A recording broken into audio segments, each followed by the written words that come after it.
Hey, BookTube, Chelsea, the reading outlaw, here to do Sexy Saturdays. We're going to be talking about the Sexy and 17 read, A Promise of Fire by Amanda Bouchette.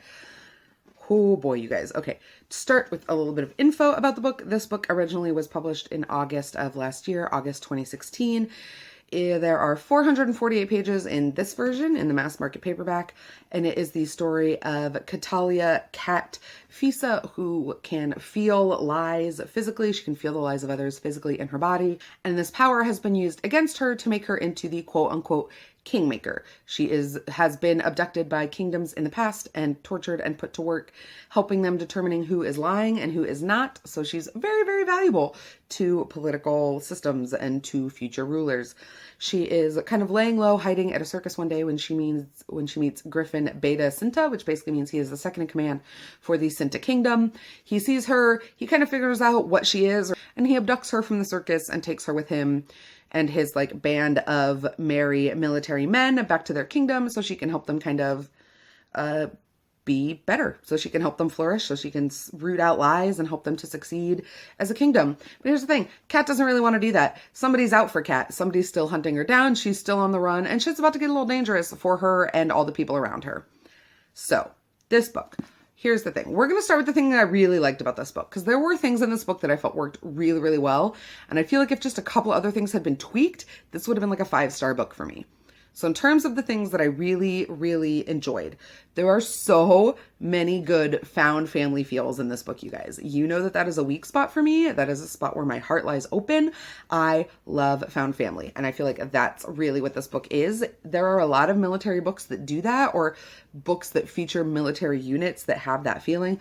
This one does it especially well. The Beta team, Griffin's surrounding kind of immediate soldiers, are amazing. They're funny, they are loving, they treat Kat like a sister in a way that feels very familiar to myself, who has platonic male friends who treat them like that. This rang very true for me in that experience.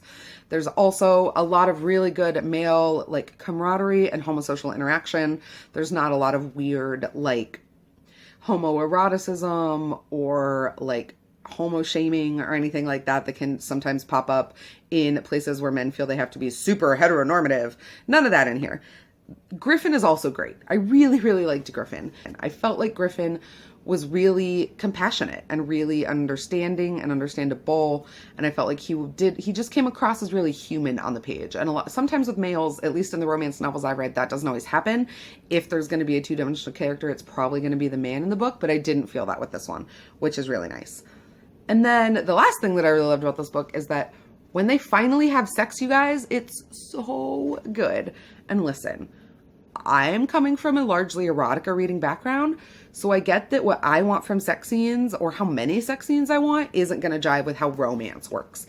There's a difference between how much sex is in a romance book and how much sex is in an erotica book.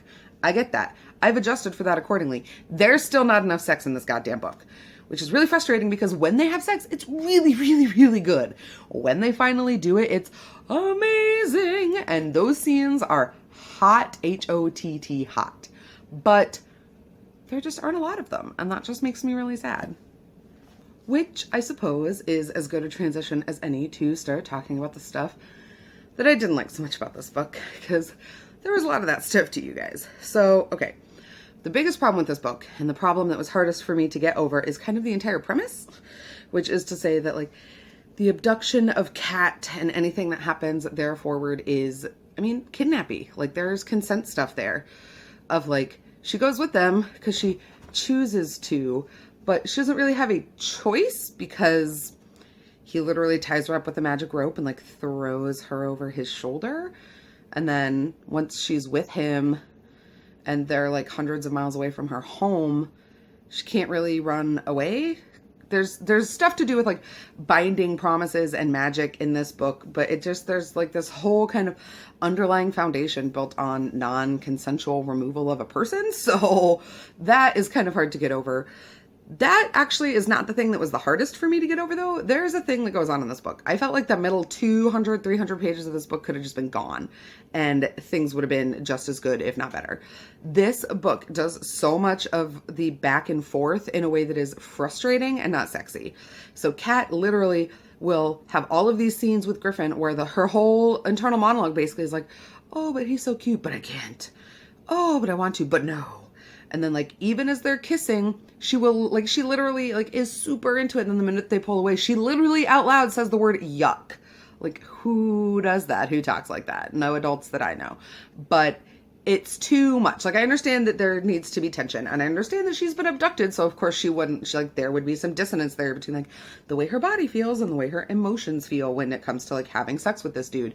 But at the same time, like, it's just too much. There's just too much of it. It doesn't build tension. It just gets frustrating. So I just didn't, there's just too much of that. If a lot of that had been gone and they had had a couple of those scenes and then gotten to the sexy times, I would have enjoyed that. One of the things I didn't mention in my prose section, or in my pro column, that I really like is the magic system in this book. Kat has the power. She doesn't have her own powers, but she has the power to steal other people's powers, which like is one of my favorite superpowers of all time, or like magical powers of all time. So that's plays really interestingly, especially when it comes to her dealing with fire and being kind of an active agent in her own future and making some decisions to save or not save certain people to kind of further her own progression. So there's a lot of really cool stuff going on with the kind of fantasy magic building system. I'm hoping to see more of that play out in the second book. But the rest of the world building in here felt weird to me because I think it's supposed to be like a Grecian-esque fantasy setting, but none of these places exist. Like Fisa and Cinta, none of these countries actually exist, but they have a belief system rooted in the Greek gods. Like Kat is kind of protected by both Poseidon and maybe Hades. So it's Greek based, but not. And it takes place in a desert country that was very evocative of like the Middle East for me. But like something about this just felt discordant. It felt like this decently built fantasy world over which had been laid this belief structure originating from Greece. And so like, I don't know, something about that just felt weird to me. Yeah, overall, I gave this book 2.75 stars because 2 stars just seemed too low because I did really enjoy parts of this book, but I just couldn't give it 3 stars because it took too long. There was just too much back and forth. It just didn't grip me like I really wanted it to. For those of you who are reading along or who have read along in Sexy and 17, I know that the critical review amongst that crowd, from what I've heard, has not been like hugely great. So I'm sorry if you felt like maybe we picked a little bit of a stinker, but never fear. I'm really, really hoping that our next book is going to do so much better. Our next choice is A Gentleman in the Streets by Alicia Ray. That book is going to be literally like a complete 180 from this one. So I have really high hopes that that one ends up panning out. Please let me know down below what you thought of A Promise of Fire. Hop on over to the Goodreads if you'd rather leave your thoughts there, or do both. Let me know if you are planning on picking up the second one. I think I probably will. It turned around enough by the last one, by the end of the book, enough that I think I'm like engaged enough to at least start the second one. I'm just gonna see how the second one pans out. But yeah, hopefully that ends up continuing on with some of the strong points that the book ended on. But yeah, otherwise you can like, subscribe, come find me all over social media so we can talk books together. And as always, until next time, take care of yourselves, take care of each other, have happy reading.